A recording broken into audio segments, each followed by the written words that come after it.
Hey guys, Cure, welcome to the channel. I don't usually do this, but the recent season of Precure is really good, so I decided to make a spontaneous video on everybody's theories and how I've been enjoying the season thus far. Now, Meitantei Precure is a magical girl detective show following two girls solving mysteries. The series is the latest entry in the long-running Precure franchise and one of the most popular online. If you've been on Twitter, then you might have noticed this character trending a few weeks back, Cure Arcana Shadow. So, the series' central focus is the concept of truth, how we uncover it, and what information matters on that journey. That's partially why the main characters are detectives. Our lead is a girl named Anna who gets sent back to 1999, where she meets a girl named Mikuru. Together they work to unravel the mystery of her time travel, transform into the magical detectives, the titular Meitantei Precure. So, using their magical powers, the girls collect Makoto jewels that carry the truth. These are the primary target of the villains, who seek to use them to rewrite reality.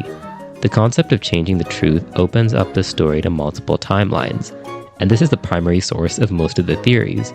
Any episode on any Sunday on Twitter, you can find plenty of Japanese tweets breaking down the multiple timelines that could be taking place in this show.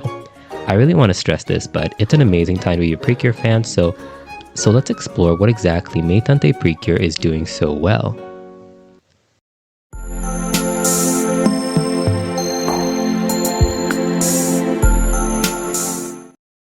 To understand the series' appeal, I'd like to break down the first episode before breaking into the theories and some of the themes that come up. The series opens in the year 2027, where Anna's walking home with her mom. She spots a girl crying and immediately offers to help. With just a look, she can tell that the girl is missing a ribbon because she has her pair in pigtails, but only one ribbon. So, immediately we're able to see that Anna is I'm going to switch between Anna and Anna, forgive me, but she's a very spontaneous character, but she's also quite intuitive. Just by looking, she could tell that this is the problem, and she was able to find the ribbon on her own. When the two get home, they set up the cake for Anna's birthday, but while she's changing in her room, Anna finds a mysterious watch, and a strange fairy flies at her, sending her back to 1999. This is where the time slip concept comes in, and it was pretty unique on announcement. Once she's in 1999, she meets Mikuru, a girl with the same hair and eye color as her own mother. The first episode alone launched a bunch of theories, but the main one was that Mikuru is Anna's mother as a teenage girl. The two look pretty similar, not the mom and daughter, but Mikuru and Anna's mom. And it would also explain why the jewel Cure watch was in Anna's house, because Mikuru has one too. It's a novel twist that drew in a lot of viewers, but it only got crazier from there. So, a long-running series like Precure needs a good episodic formula. This is something Precure has struggled with in recent years, and you can especially feel it at the halfway point or the third quarter of any series. In the series' heyday, which I personally consider to be Doki Doki to Go Princess, a lot of the episodes were structured around characters of the day. There was a rotating spotlight on the main characters, and most episodes were horizontal, meaning that there wasn't much story development, but they did often get a new toy. And every 12 episodes, they'd get some new power-up, defeat some major villain, or some major event would take place. This kind of pacing required a gentle balance between plot development and low-stakes character work. So, once again, in my opinion, this was at its best in the Doki Doki to Go Princess era, so if you don't watch Precure, that's what I think is the best era to start with. However, to be fair, a lot of the groundwork was laid back in Yes 5, when the series expanded to multiple characters and began rotating the spotlight between them. Anyway, the girl's fairy partner, Puchtan, the one who sent Anna to 1999, can react to stolen Makoto jewels. What are those? Well, they're magical jewels containing the truth, and they're drawn to human emotions. Each of them is drawn to a precious item, which the villains are trying to steal so they can obtain the jewel within. This could be a writer's favorite pen or a bride's tiara. And in the first episode, their fairy leads them to a wedding hall where a young bride has lost her tiara. Only 3 people were in the room when it happened, so the girls interrogate them to find the culprit. The mystery is set up in the first half and then solved in the second. This creates a pretty good pace and allows viewers at home to figure it out in real time. I also love all the subtle animation hints for the babies to pick up on, because let's not forget, this is a show that's meant to sell toys to babies. Now, Precure is a show in which true malice can't really exist as defined in this Tumblr post, so the culprit always turns out to be a phantom thief in disguise. The introduction of multiple culprits also solves one of the problems that recent Precure seasons were running into, a shockingly small world. I felt that ever since Hirogaru Sky, but especially after, it felt that there weren't many characters who mattered outside the main cast. There weren't as many best friend characters, as many characters of the day, as many schoolmates. It really felt like if you weren't a Precure, you weren't important, but the world of Meitantei already feels pretty iconic. Put simply, Meitantei Precure was a really fresh twist in the franchise. It took the best of what came before it, while also bringing fresh ideas into the franchise. The weekly mystery brought together both girls' perspectives, that being Anna's spontaneity, and Mikuru, who was more contemplative. So now that you get the gist of what the show is about, let's move on to the themes and start making some predictions. Theory number 1. Mikuru is Anna's mom. I know we covered this one, but it's the most obvious, and there's a lot of evidence. Beyond Mikuru's appearance resembling Anna's mom, there's also the fact that the first episode really centers marriage and motherhood, which are central parts to the mystery.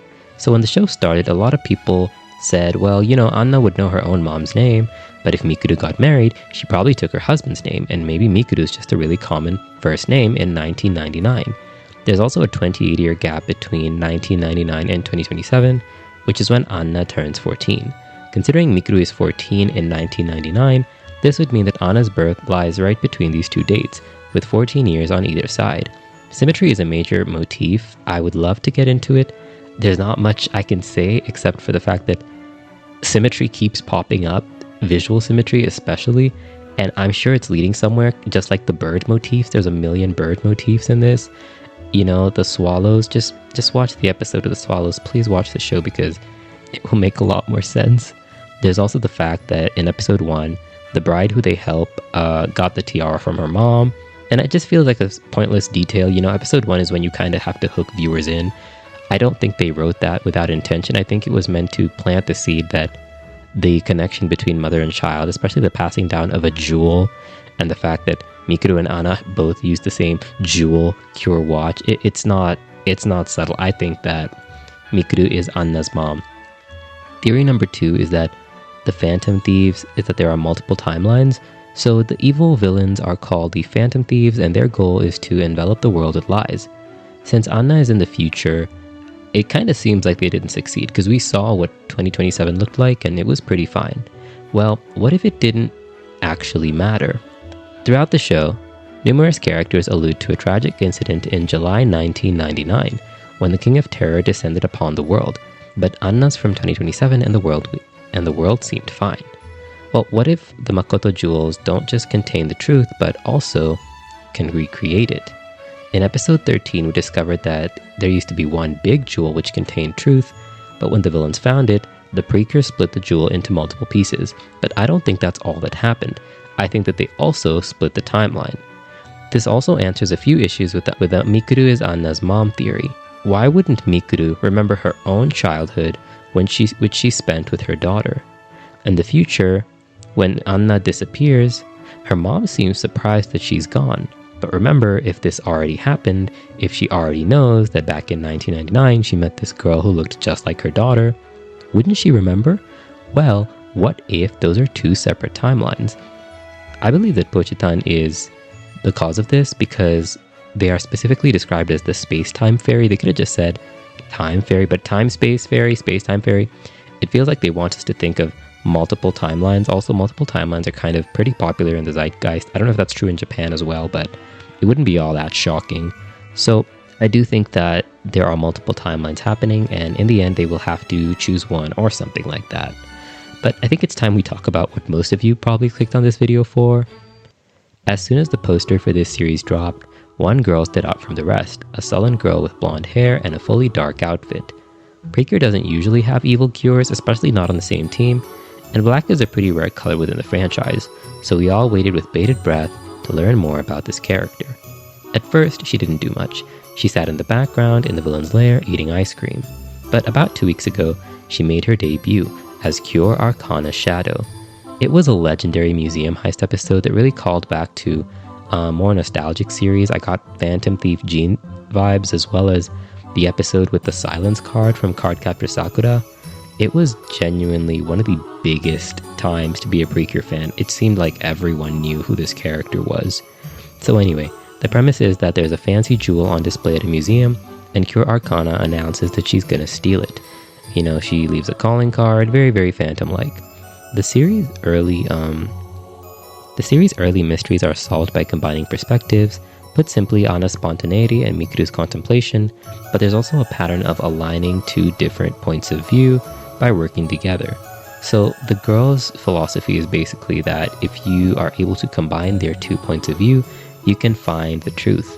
And Cure Arcana is basically a third approach to this. When she robs the museum, she cuts the power and swaps the jewel with a fake, or at least that's what she says on her calling card. In a panic, the museum owner rushes to open the case to confirm that the jewel has not been swapped. However, that's when Cure Arcana Shadow swoops in, taking the jewel for herself. Now you might be thinking, okay, that was pretty smart, but that's not all. When the girls chase Arcana Shadow to the roof, she reveals the truth, that the necklace was a fake anyway.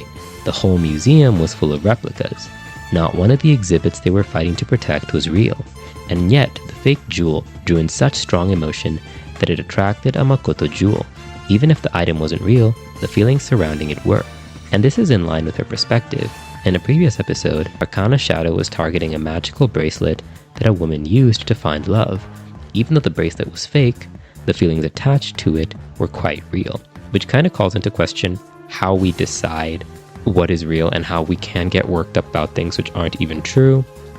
It kind of feels like they sent Anna back to 1999 because there wasn't as much online discourse, and when she comes, she'll probably be better, insulated from it than we are. The fact that even a lie could captivate people's hearts is pretty shocking, but that's exactly what happens online. At the start of the series, Kanako Tada, who's a producer at ABC Animation, held a press conference where he explained the series' ethos. A major focus was uncovering the truth for yourself and exploring Anna's growth from her exposure to another time period. This brings us to our next theory, which is my personal favorite.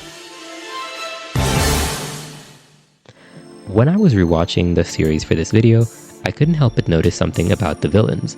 So the Phantom Thieves all gather in a theater. That's their evil lair. It's basically an environment that's dedicated to taking on false identities, at least temporarily. I don't know if they're evil, we'll get to that later. This is also reflected in their designs because Niji is a magician/performer with a somewhat Victorian design, Agasane is a Gyaru model, and Goemon is a traditional Japanese performer, possibly Kabuki, but feel free to correct me. Each of these people is taking on a role, but they're also from completely different time periods, right? So for this season, I believe that the series is leaning toward an examination of truth throughout history by uniting multiple characters across time and examining how their time together will shape the future. This makes Anna a great lead. She's the most recent chronologically, and by introducing the time slip concept with her, I doubt it will be much of a shock or confusing to kids if they do reveal that all of the villains are also time slipped from their own time periods.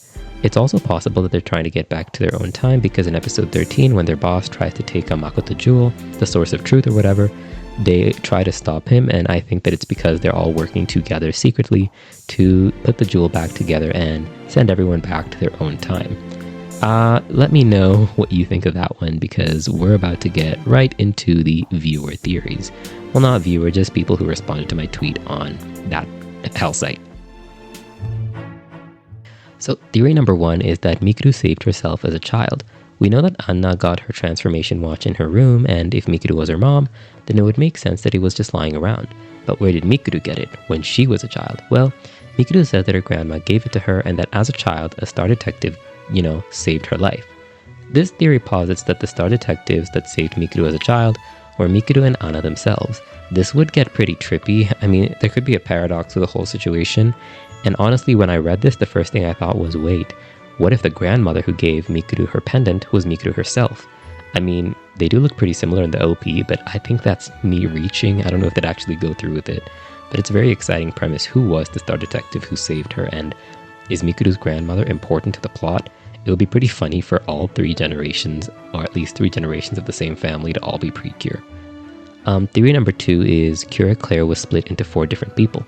So there's been 4 main suspects who we believe Cure Eclair is, and we're kind of leaning toward one of them, but when we saw that the Makoto Jewel was split in episode 13, a lot of people said, well, what if Cure Eclair was also split into 4 different people?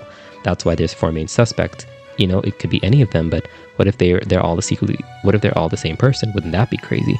I wouldn't put it out of the series ballpark. I don't know if kids would understand it, plus they haven't really established the 4 characters that decently to kind of pull it off. It would be interesting if we knew more about them, but I guess we'll know today because I should be releasing this on the day that one of the characters is getting a bit more screen time. So the third theory is that the Tome of Mirages is the real villain attempting, the Tome of Mirages is the real villain. So the Tome of Mirages is the book that the villains read to see what's going to happen and to see where the Makoto jewels will appear. And it's basically magical, but very few people can decipher it except the main villain. And this user posits that it could be the actual villain controlling the big bad from the shadows. I would agree with this, but I do have a counter theory. I think that Pochitan is the one who's the actual Tome of Mirages. I think that the one the villain has is fake. Mainly because in episode 13, the big bad was attacking the main characters, and then Cure Arcana Shadow swooped in and said, hey wait, the Tome of Mirages just said something, and it gave a prophecy. But that was really convenient timing, and there was a purple glow on the text. You know who's purple? Cure Arcana Shadow's fairy. We know that Cure Arcana Shadow's fairy can do minor prophecies and can kind of predict the future. So what if that fairy is the one that's been writing the Tome of Mirages and it's fake, and Pochitan ends up to be the real one? I think that Pochitan would be the real one primarily because Pochitan is pretty powerful. We don't know much about them, but I also think that the fact that it's been collecting the Makoto jewels that the girls take back from the villains and storing them to recreate the original, I feel like in the finale Pochitan will be pretty important as some source of truth or whatever. I also feel like Pochitan is behind all the timeline splitting. I don't know, there's a lot behind that innocent face. So the final theory I want to cover for this video is that every Precure is time slipped. Now this was suggested by another user on Twitter, and it's the idea that all the cures are from different time periods. Mikuru's from the 90s, Anna's from the 2020s, and Cure Arcana Shadow is from Victorian times. Within the story, it's mentioned that there was a Star Detective in town, but she recently disappeared, so it's pretty suspicious that 2 random girls became Star Detectives, that being Mikuru and Anna, and then of course Arcana Shadow existing. So the idea is that all of them are time slipped, and I do see the time travel getting pretty confusing because we have suggested that every character is time slipped, but I think that's just a testament to how much effort we can tell is going into this series writing. I'm really impressed with Meitantei Precure. I really enjoy talking to people every Sunday, so I really hope that watching this video has shown you that there is a lot of activity in the fandom. You could catch up. We're only 13 episodes in. You'll find out how to watch them somehow. DM on Twitter or Tumblr. And I really enjoy reading everyone's thoughts weekly, so I wanted to put out this video so that we could all gather and appreciate what could be one of the best Precure seasons so far. I encourage you to check it out, and I will see you guys later. Let me know what happened this episode. What did you think of it? Was our Cure Eclair theory right? Only time will tell. So that said, I'll see you guys next time.